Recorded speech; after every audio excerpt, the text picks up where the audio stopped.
Hi, and welcome to a new incubation talk at the Dutch Game Garden. My name is Arje Loop. Today we're talking about how to talk to a publisher after you've met them at an event, and we're talking to Paul Hanraets from Good Shepherd Games. Paul, welcome. Thanks for coming. Could you really quickly introduce yourself? Well, like you said, I'm Paul Hanraets. I'm one of the founders of Good Shepherd. We're a Netherlands-based publisher. I'm saying Netherlands-based because we have a small HQ in The Hague, but actually we're spread all over the world. We have people in Sweden, the UK, the US and Canada, but our main office is here in the Netherlands. We started out in the Netherlands. We did start out as a crowdfunding platform for the video game industry, where we paired young, talented indie developers with investors. We funded a few projects. We got a request from the indies we funded, like, hey guys, you helped us fund our game. We know some of your investors in your company are also publishers. Could you help us publish the game? And that's what we did, and we slowly transitioned from being a crowdfunding platform with a lot of legal minefields there into becoming a publisher. So now we're a full-on indie publisher based here in the Netherlands.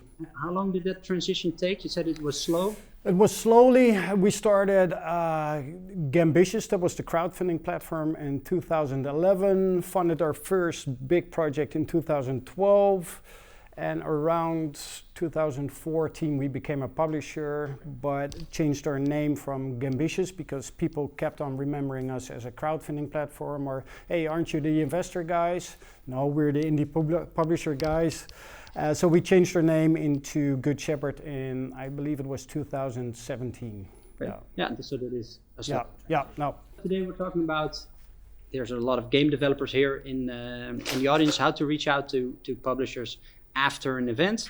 Just to set the scene a little bit, when you go to Gamescom, what is your schedule like? Quite ridiculous. I have to say, I myself am quite selective nowadays in taking on pitch projects. I've got a younger team and a big team that are way better in curating and filtering the games than I am. But we go to Gamescom with our own team. We have several appointments. One is for us promoting our games, so that's press related. That's more the marketing side that I'm involved in right now. And we take pitches from developers, heavily curated in events like Gamescom, because a lot of people want to talk to us. So we select or pre-select the developers we want to talk to, and my team, and sometimes I sit in and talk to the developers. But I can tell you, we took on, last Gamescom was busy, even curated. We took over 60 pitches from developers. Yeah. And how many were curated beforehand, do you know? The vast majority is 60, and of course sometimes we take organically meetings that come in, or via invitations or introductions. How many were denied the possibility to pitch? I think we got over a few hundred requests coming in. So that's just setting the scene as to what you guys come up against during an event, and then what happens after. So one of those 60 pitches, or maybe 5 or 6 are really potential leads for you. Yeah. You probably get back to them pretty fast after Gamescom. Oh, in all honesty, not. Okay. I think that's the biggest problem a lot of publishers have. And again, I'm talking for Good Shepherd Entertainment, but I think it's similar to a lot of other publishers. Every publisher has his own protocols and procedures, MO, depending on how big the team is, how fast your curation or evaluation process is, they get back to you. But normally we had Gamescom, right after that we had PAX, we had some of the prospects in our own funnel coming in via the team or the website that we considered. So we've been extremely slow this year in responding. Yeah. And one of the things, and we'll get into that more later on, we followed up to the ones we really found interesting, and I made it clear to my team that we have to tell the developers in that conversation here and then if we can make the decision if it's a good fit with our portfolio or not, just to be honest towards each other and set expectations. Try to do that as soon as possible. As soon as possible, yeah.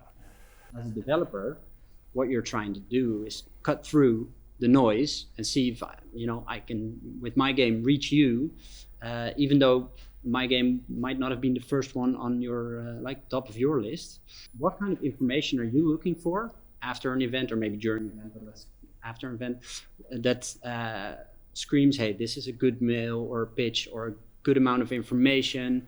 They delivered what I wanted to see, what I wanted to know. What kind of things are you looking for in that first? There are so many criteria. Of course, the more information, the better. So we already curated a project that is spearheaded by 2 or 3 people in my team to really make a sort of curation on what is interesting for our portfolio or for our label at the time where we're looking at. So if we had that meeting, of course, character, there needs to be a match. It's the start of a sort of relationship. So do we want to do business with these people? Do you want to build on this relationship? Do we think there's a match? It's a very personal thing. Absolutely, but we need to work together for the next couple of years, and we're going to build on what for a lot of developers is their baby, and we're going to put a lot of our capital and resources in there. So it is the start of a relationship. So the human side of it definitely matters as well. You've met a lot of game developers. There's lots of different types that go to conferences and present themselves. Is there like a really bad way to present yourself, or is there like a personal where you really quickly notice, okay, this is not for us as a publisher, or is it very personal, not for me? Maybe well, I'm asking something. I wouldn't judge a project or its viability purely on the person we met, but an example of a bad pitch we had a coder from the team because they split up for the event and everybody was pitching, and it was clear that this coder wasn't as excited about this project as the rest of the team. So yeah. It felt like an obligation for this coder pitching the project to us. I think they pitched their own projects within the team, and I think his project didn't get selected. So he was less enthusiastic about this game. Be passionate. So that's definitely a bad sign. And we had all sort of types, and of course we see a lot of young indies as well, and they're extremely nervous, but we're used to that by now. And so purely on a personal level is if you clearly can tell that the devs are exaggerating, overselling, but again, that a lot of times has to do with inexperience. Yeah. So being realistic is important. Absolutely. But do you think it's also like a developer's responsibility to let you know, hey, we talked about this game, I expect this game to do that much on this platform, or is that not is that something that's your job as a publisher, or do you mind it when a developer comes up with sales figures? I think I'm going to sell 10,000. No, we applaud it, and I have to tell, we as a publisher still at our forecasting, at our estimates, we are wrong as well. I think we've got extreme knowledge and a database where we can do really good forecasts, but it's still forecast and estimate. I prefer if the developer comes with his own forecast on sales, because it shows he has a realistic view of the market, a realistic view of the project and the genre, and it sets expectations. So he's done research. He's done his research, so that's a big plus in my book. Yeah. And they want to, get you all this information as quickly as possible because they had a great pitch, or they feel that, they had a personal connection. If they mail you all of this the Monday after Gamescom, is it going to get lost in all the mail? Like, what's a good time frame? Because these guys are eager, right? They want to have your attention as soon as possible. It plays a little bit in the whole negotiation game. If you mail it the next, if you mail it the next day, they're quite eager or keen to work with us. That could be a good sign. That means they're on the ball, but there's not really a perfect time for it. And in all honesty, and I think that applies to us, if we've spoken to you during an event and we really like your game, we're waiting for that information. So. And you're going to reach out maybe to them instead of the other way around? Absolutely as well, yeah. So the quicker the publisher is to respond, the more enthusiastic is about your game. And in general, is it maybe different, but do you want to jump onto a FaceTime, like a video conference as soon as possible, or you just want a blank email, a WeTransfer with a game build? What are you looking for? Normally what we agree upon, sometimes we get it at the spot, at the event itself. They leave their information on a USB, or they... You like that? At occasions, some people don't like it in the team because they lose it. So what we normally do is we prefer that you guys follow up and send it like the next week, and we normally respond within 2 weeks, especially if it's on our top hit list. Right. Yeah. And sometimes it takes longer, and it's simply because we need to digest and dissect so many games that are coming in via a funnel. Those developers are talking to a lot of people. I'm guessing they're talking to as many people as they can, or they should. Yeah. Is it important that they know something about your history, your personal history, but at Ambitious, Good Shepherd, do you think it's important that they know who they're talking to? Oh, definitely. And not all developers are reaching out to every usual suspect or every publisher that's out there. That's normally the case when you start and you just formed your company and this is your first game and you don't have a track record. But what we prefer is that we build relationships within the industry where people reach out to us first. And we're getting there among that hit list that people really want to work with Good Shepherd. So they reach out with their project first to us, and if they don't succeed with their own usual suspects or their prime targets, they reach out to the market. But you see that a lot of that happens, again, with young studios, that they reach out to every publisher, so you know that game is out there and everybody's looking at it.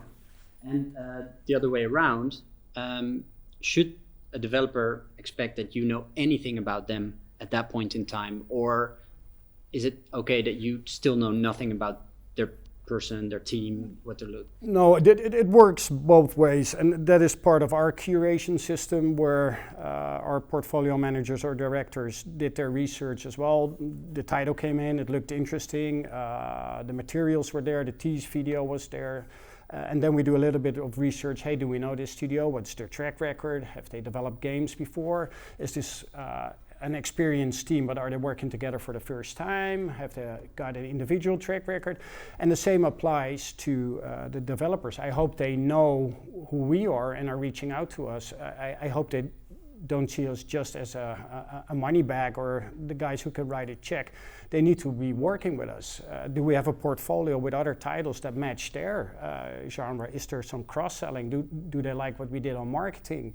So they really need to be working with us. So in that sense, it also has to be a complete, like a puzzle that fits on every level. So it's about a personal experience, like the personal. It's about the people. It's about the product that has to fit your brand and maybe your other games, or you're looking for games in a certain space. That kind of. It all has to make sense. Like you're not gonna do a great game which you really see something in with a bad team or someone who, and vice versa. Well, the example you just mentioned, no. If we really like the concept but we don't like the team, or what normally happens in the follow-up process is where our producers get on a phone call with the development team and you get sort of quizzed and interviewed. Can these guys perform? Can they deliver what they promise? If we have some red flags, we're not going to do it, even if we like the game. But in the whole curation process, there are exceptions. If it's a small indie team with no track record, but we really like the game and we see passion there and it's something unique, yeah, we consider it, definitely. How quickly do you want to get to know the rest of the team? Because probably at Gamescom you see 1 or 2 people. There might be 6 or 7 people in the team. Is it important to you to try and find out who those other 4 or 5 people are, and do you need to meet them as well? Eventually, yes. So what happens if you have pitched your project to us and we like it, we brought it to the team, it's being evaluated within our team, then we trigger our procedure and we get online our producers called the lead designer. So they definitely want to talk to the key persons in the team, the key disciplines. We don't need to meet the whole team, interns included, in that phase of conversations. But later on, especially once we signed, the first thing we do is we send our producer to the studio just to get to know the whole team and get to know the vibe of the team. Yeah. Maybe this is too simplified, but are there like a couple of do's and don'ts, like what should a developer never do? Or are there, you don't have to mention examples or especially names, but are there instances where you had a pretty good connection at an event and then they come back 2 weeks later and I don't know, they send something ridiculous or have big demands, or is there stuff that you cannot do, should not do, and or things that you should do, maybe positive side? No, the most important thing, like building any relationship, is based on trust as well. So be honest to us, even if there are some flaws in your pitch or you have some question marks, or if there are some problems already that you know that one of the team members is about to leave the team, be honest to us. Don't hide stuff from us. Eventually it will show up anyways. Yeah. And at what point does the publisher ask for the build? Like, send us over a build, because some people here are always a bit worried, okay, my code might get stolen, or is that, because that's a trust issue as well. When do you ask for the build? Do you ask for a build? Yeah, it's crucial. We don't consider a game without a build. No, Okay, and only when it's with developers we worked before on several titles and we built that relationship and trust and we know that they can deliver. But it's all about the fun factor in the end. So even if it looks wonderful on paper, you've got a great game design document, great pitch document, your numbers are okay, you need to prove that you can work out on that vision that you presented to us. So we need to see a build, and we know it doesn't have to be picture perfect. We've got an experienced team. We see games in all phases of development or all stages of development. But yeah, we like to see a build, definitely. And then on the legal side, are there developers that send NDAs over for you to sign before you get the build, or do you send NDAs over like an MNDA? How does that work? Mutual NDA. I think it's a little bit old-fashioned. But it's part of our industry, and there's the trust. But definitely, yeah, we sign a mutual NDA. It's old-fashioned because you'd like to just have a relationship built on trust? Or? Yeah, I know it doesn't work in practice, but even an NDA, it's still a piece of paper with some legal language on it. So. Okay, so you've had the build, you've sent the producer over, met the team, and everybody's still. Into it, still want to go forward. Yeah. What are common next steps? How quickly do you go towards so maybe to be clear, and again, the MO for every publisher could be different, but I think this applies to every publisher. We want to see a build early on. So you guys pitched, maybe you gave a demo on Gamescom, you provided us with all the documents, so that's a nice pitch document, your budget, maybe even a small summary on your own ideas for marketing, so just to see that we're aligned. Then you send over the build. We take that build to our evaluation team, so we've got 2 people spearheading, 3 now actually, and they decide which projects they take to our evaluation team. And the evaluation team is everybody inside of our team, and we've got some developers working with us that evaluate for us. And if we like what we see there, then it's decided we're going to continue the conversations, and that triggers the whole process of our producers talking. Yeah. Our marketeers going to talk to the developers as well, and that's the piece of the conversation where we are selling us actually to the developer. So, hey guys, what are you going to do with our title? What are your plans for the marketing? How do you want to position our game? And that's our marketeers selling us to the developer. At that point, it becomes, what can you do for us? Exactly. At some point, like a developer has a vision for the game. We're in this stadium. It's passed all the checks. A producer is talking to the development team, because you don't have any developers in-house, right? Maybe you do. Sorry. Yeah. This is recently. We worked with a team on 2 projects. They left the company, formed their own team, I think 6 or 7 months later, came to us, and we took a majority stake in the studio, and that's in Poland. But simply to help out this talent team. Yeah, because I can imagine that a developer comes in with great ideas and you like it, but you probably have a certain scope in mind or a certain timeline. You're going to have to fit somebody's dream project, maybe fit it into your timeline and your scope. How do those conversations work? Who determines what gets made and what gets published? Interesting conversation. So first of all, I think what happens in a lot of occasions that our producers take a look at the milestone schedule and the development and put in additional time. Okay. Definitely in development. So we agree together on what the scope of the project is, what the budget is, what the time frame is. So that's something we determine together. And I think this is tying into what is the definition of being an indie developer or an indie publisher. I think you're an indie developer if you have the freedom to create the game according to your vision, even if it's funded by a publisher. And I don't know if you guys know, but one of the founders in our company is Devolver Digital, one of the first indie developers. They have a truly indie-friendly stance. So we had that hands-off approach in the beginning as well. We changed it. We are still absolutely not dictating what the developer should make. That's their creative vision, it's their game, it's their pet project.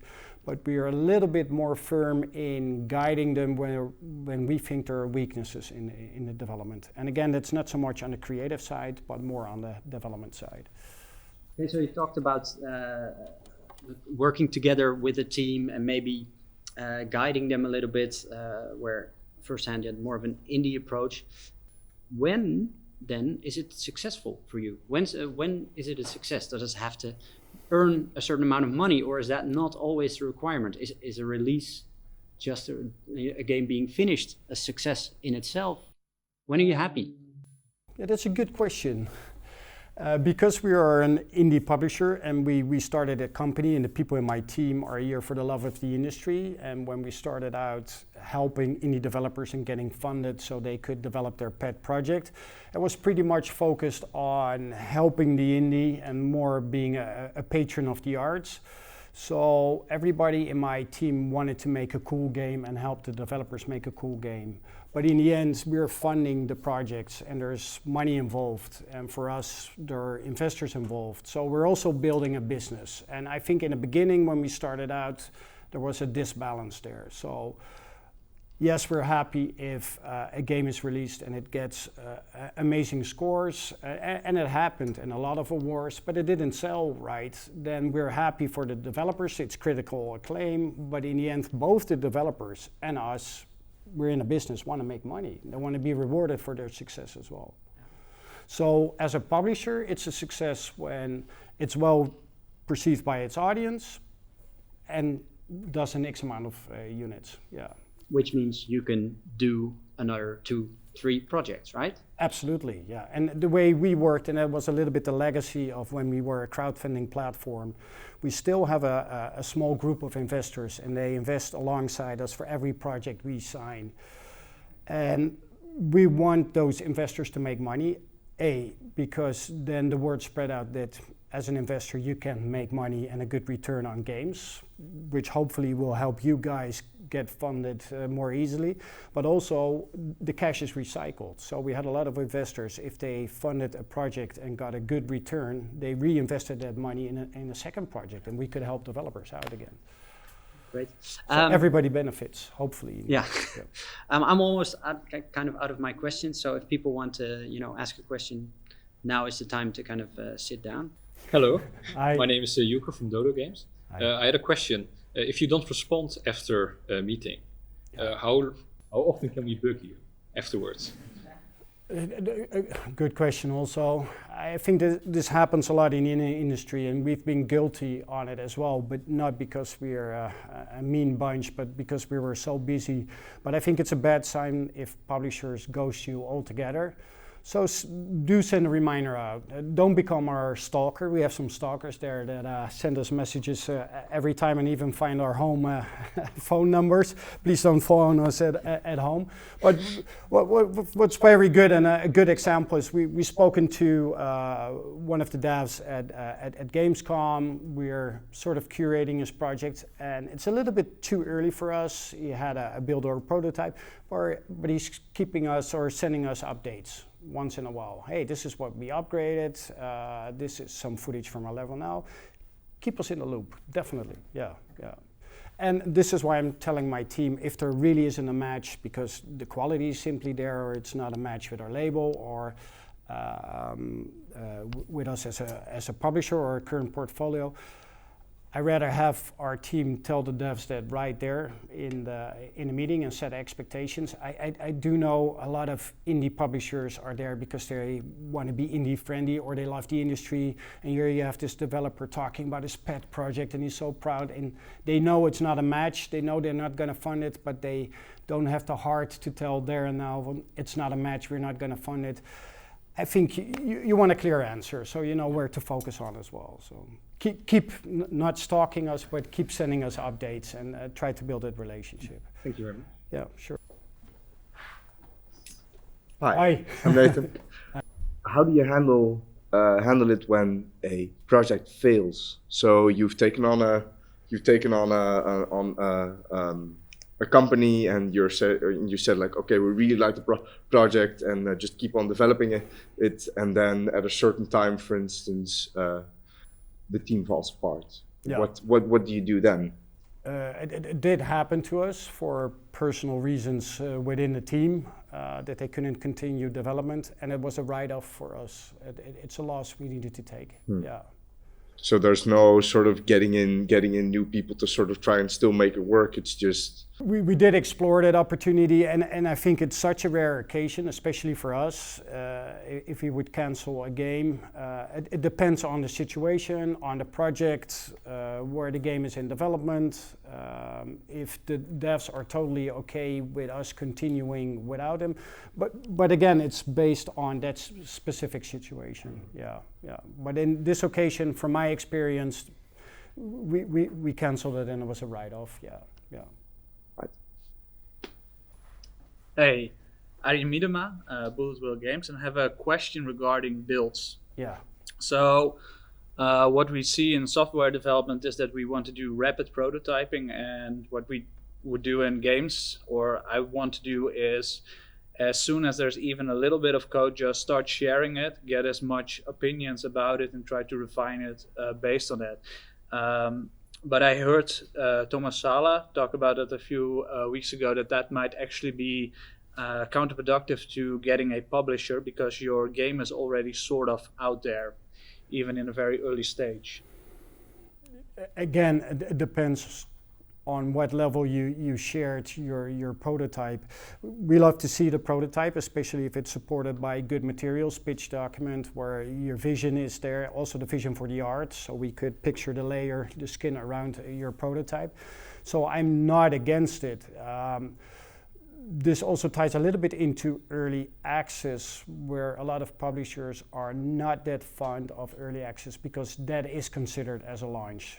Either getting into early access or getting out of early access, and that's a sort of golden rule for us as publishers, and for you as developers as well. You only get one launch, and we noticed that if you do early access, you get some traction from the press, but there's no newsworthy element there anymore when you have an actual launch, so you lose that newsworthiness. But with prototype sharing, it depends on how much you get your prototype in the limelight. If it's just in the development scene, without getting your good idea stolen, of course, but just share and get feedback, I don't see any danger in that. Right.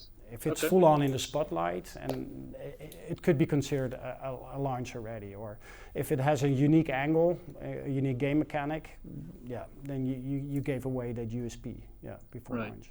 Okay, thank you. Hi. I'm Ricardo from Bad Eyes. Hi, Ricardo. Hi. I have a question. If you publish a game and it doesn't sell well, are there any consequences for the developer besides lowering the chances of you not taking a second project with them? Are there any risks? That ties into the business terms and structures you have with the publisher. I explained we have this group of investors, and it's our secondary objective to make investors enthusiastic about investing in games. So we have a sort of defined rule that we recoup our full investment prior for the developers to get a rev share, and that has to do with the fact that the money cycles back to our investors and they can fund another project, or we can fund another project. So if the game is underperforming and underselling, that means our investors don't get their return. We as a publisher have funded our time and resources. We needed to get our publishing fee post-recoup. So that means you as a developer won't see any revenues for your game as well, or no monies. But that again depends on the deal structure you have with every publisher. And some publishers do have a split before recoup, where the studios have to upkeep and then they've got costs, get a small percentage until the publisher has recouped. Yeah. But it isn't that they have to pay a fine or something. No, like that. no. Okay. Not with us. Okay, thanks. Hi, I'm DeLorean Hi. from Studio DeLorean. And I wanted to ask something about contracts. So let's say we had a meeting at Gamescom, we did a pitch. Afterwards, we emailed a little bit back and forth. Then you decide like, okay, this is a party I'd like to work with. But then how does a certain contract come to exist? Yeah, so what we do, and that's just a phase in our signing a deal. So you pitch to us, you send us all the materials, we play tested it, it got the approval of the team. We do our own forecasting, so it doesn't only have the fun factor, we also see a commercial viability in it.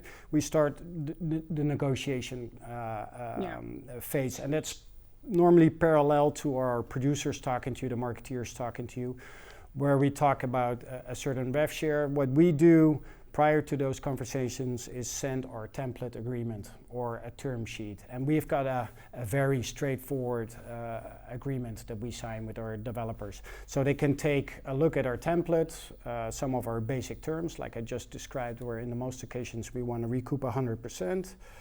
And that gives the developers the opportunity to either take it to their legal team or discuss within the team before we go to the contract stage. So once we agree on the economic terms, the revenue split, the marketing budgets, the post-launch care from the developer, we fill in the blanks in the template agreement and you get exactly the template you saw before. So no surprises there, no small letters or You do this all over email, or you talk to each other, I don't know, on Skype or whatever? What the developer prefers. We have our Slack and Skype calls if people want to see us in person or discuss in semi-person, but the contract negotiations or is just bouncing the contract between two parties. So you redline what you like or don't like or want extra comments or questions on, and that bounces between us. Okay. So there's clarity there. Yeah, exactly. Yeah, that's good to know. Not everybody works that way, but But it's nice to have some kind of idea on how it could work. Yeah, no, so in dealing with publishers, and if you think you've got sight on actually signing with them, ask for their contract or the template agreement so there are no surprises there once you get to that phase. Oh, thank you. Sure. A couple of questions to finish up. We got a little bit off the topic. We're going to discuss, how to be in contact with the publisher after an event. You kind of notice what kind of questions are out there at developers. You probably get them more often.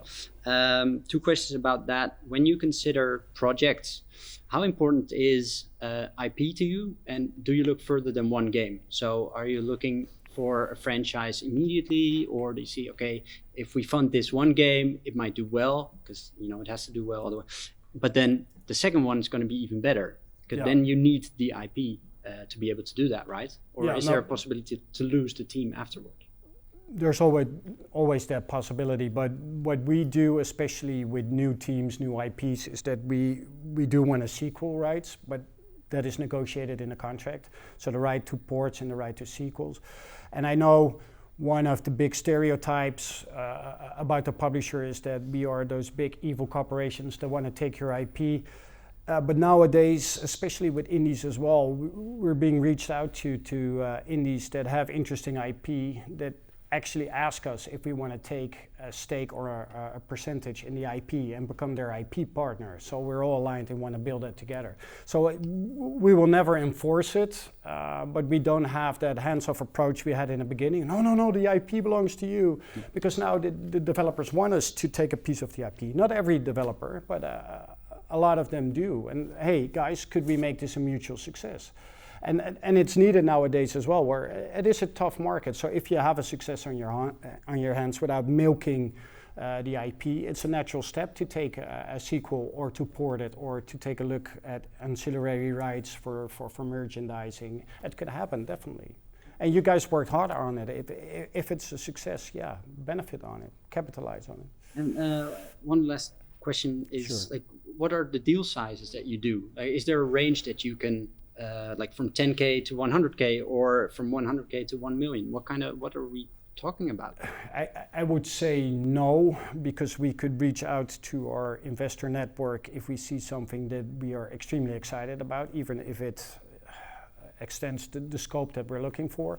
But right now, our sweet spot was for a long time under $1 million, so that's what we consider a core indie. And now we're looking to our definition of AAA titles. It's not the industry definition, but projects around 1.5 and up. So the most expensive project we signed was more than 3 million. Yeah. So someone that comes up and say, I need 10K to finish this game, that's not interesting to you? Depends on where the game is in the stage. If it's near close to completion and they just need our marketing support, that happens as well. So, and again, exceptions are there to be made. But and this ties a little bit into the question that young man asked. One of the dangers for indie publishers and working with new teams is they are a new team, so you don't know what's happening there. And a lot of the new teams have smaller development budgets, which a lot of indie publishers focus on, new talent. But a lot can happen. I saw coders get girlfriends and walk away from the studio. There were fights, they lost interest, saturation. So for us publishers working with young core indies, there's that risk because the team hasn't been established itself. Yeah, and that ties into the budget as well. So a lot of indie publishers are now leaning into working more with established indie developers because they have a track record and can show that they have a stable studio. Yeah. Anything that we missed that we need to talk about on the topic? So this, like the contact that you have between. Yeah, I think the biggest giveaway here is the main question you asked me, how to follow up on a developer. And again, every developer or publisher works differently. But if they don't reach out to you and there are signs of ghosting, then they're probably not interested in your title. If they are interested in your title, then they'll follow up as well, definitely. And that's the way we do it as well. We've got our top hit list, and we're more quicker to respond those than those that we're still evaluating. Then that's it for today's incubation talk at Dutch Game Garden. I would like to thank you for watching and Paul Hanraets for his expertise. Thanks a lot, Paul. Sure. Happy to be here.